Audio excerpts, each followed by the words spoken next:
So today we are chatting with Cheskin. We are honored to have Dr. Larry Cheskin with us today to impart some of his background and research to share with us. We're going to talk largely about obesity today. And Dr. Cheskin, would you share just a little bit about your background and research and what you have learned over, how many years have you been in the area of obesity?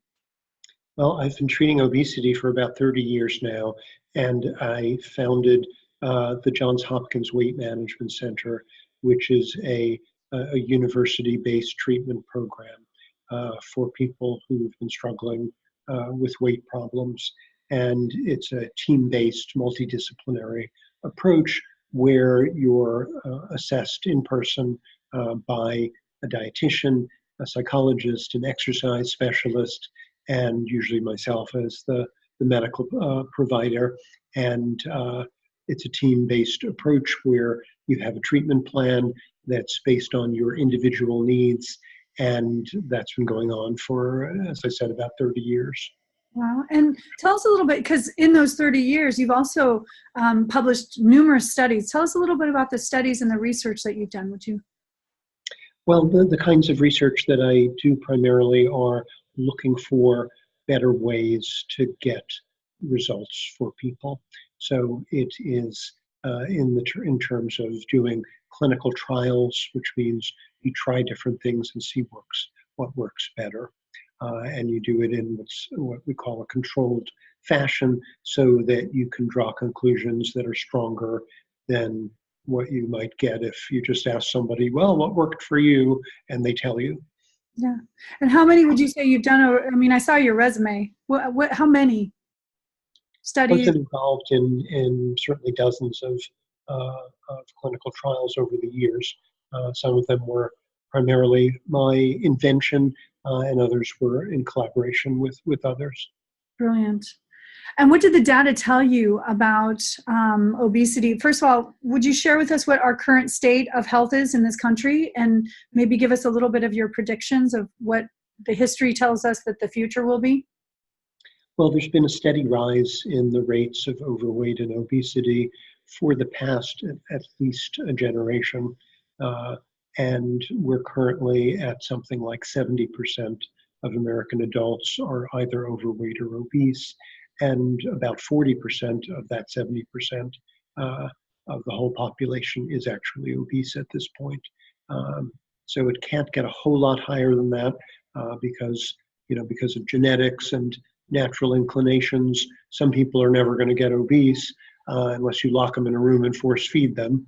But we're getting close to the natural maximum. So I think you'll see some leveling off in the rates of obesity, but it's really unacceptably high and has enormous costs, both in terms of health and impact on our society. Right. I've heard we're in a state of emergency in some cases because when our military or our emergency people get so heavy that they can't help the people who need their help, we are in a bit of a trouble.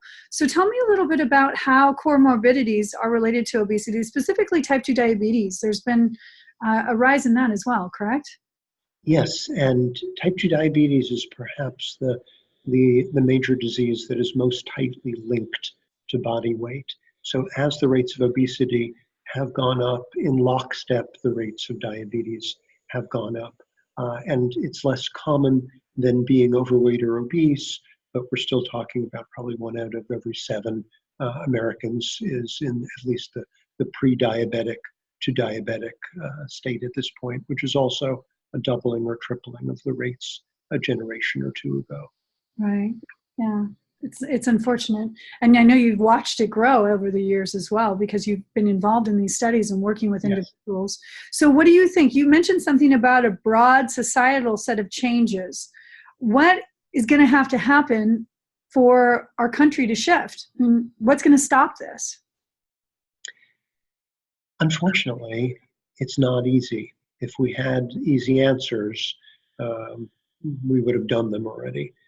For an individual, it can be a very different set of rules that has to be followed than when you're talking about the United States or a global problem. So for an individual, assuming you've got some good motivation and are willing to make changes, you can do quite a lot by working with health professionals or engaged health coaches to make changes in your diet and physical activity and behaviors, and that can be very effective. And perhaps later we'll talk about some of the ways that we can make that most likely to be effective for individuals. When you're talking about America as a whole or the world, then it's in many ways more difficult because you have to change the environment. And it takes what we sometimes call a systems-wide approach, where the food supply and what we need to do physically in our environment is not something that, we're not going to go back to horse and buggy times anytime soon, as far as I know. So what can you do in this environment that some people call obesogenic, that everywhere we turn, basically, we're being pushed in the wrong direction. And to change that environment is something that, as an individual, you can't really do. And it takes governmental intervention or society-wide shifts in attitude, which do not come easy. Yes, understood. Thank you. Well, Larry, one of the things you keep talking about is that like a simple, singular approach is not going to be effective, but a holistic approach can be. And there was a study, like a town, that actually took on that kind of a challenge. Can you tell us a little bit about that study? Yeah, there was one. There are a couple of studies, but unfortunately, most of the studies that have been done don't show really good long-term results because it is difficult, because you have to change a lot of things, not just one thing.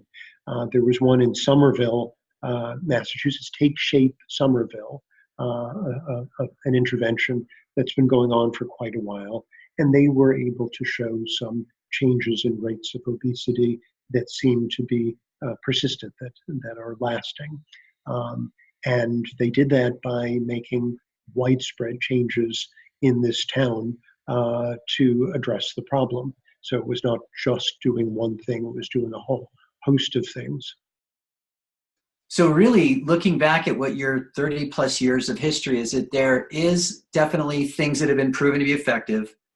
Over time, you've seen many different studies compiling up, but it seems to be that a holistic, comprehensive approach, the multidisciplinary approach that you've taken, is consistently more effective upfront and long-term. And that is really the evolution, is going from just weight loss as exercise and diet to taking a more comprehensive approach to it. And just to clarify that, that's the long-term approach. The short-term approach, it's not that effective. You change the environment, you still got 100 million people who are obese, and you're not going to snap your fingers and that's going to change. So what's most effective short-term is the much more aggressive, single-minded approach of, you need to go on a strict diet and you need to start an exercise program, and you need to look at how you're leading your life, and that's effective short-term. Both. It's the short-term and the long-term, but they're aligned with a purpose, and they're aligned with a community that you got other people in your environment that are doing it with you. That can be very helpful, definitely. Well, this has been very great. I really appreciate your decades of study and your wisdom in this. We're going to be having more of these conversations with you, chatting with Cheskin. And if you are listening to this and you've heard anything that you're interested in learning more, or if you'd like to dive into some of the studies that we've referred to, please reach out to the person who shared this video with you. We'd like to answer your questions and support you. And then check back with us, because we're going to hear more from Dr. Cheskin over the coming weeks.